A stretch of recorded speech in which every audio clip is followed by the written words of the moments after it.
राज्यातील स्थानिक संस्थांच्या निवडणुकांचं बिगुल आता पुढच्या वर्षी वाजण्याची शक्यता आहे। कारण एसआर प्रक्रिया पूर्ण झाल्यावरच निवडणुका झाल्यावर निवडणुका घेण्याचे आदेश सुप्रीम कोर्टाने दिलेले आहेत। निवडणूक आयोगाची त्यामुळे अडचण झाली आहे। यामुळे आता राज्यातील मुदत संपलेल्या 20 जिल्हा परिषद आणि त्या अंतर्गत येणाऱ्या 211 पंचायत समित्यांची सार्वत्रिक निवडणूक डिसेंबर किंवा जानेवारी 2027 मध्येच होण्याची शक्यता आहे।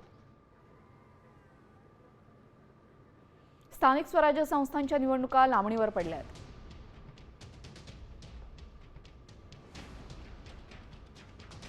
एसआर प्रक्रिया पूर्ण झाल्याशिवाय निवडणुका होणार नाहीत। सर्वोच्च न्यायालयाच्या आगामी निकालावर निर्णय अवलंबून असेल।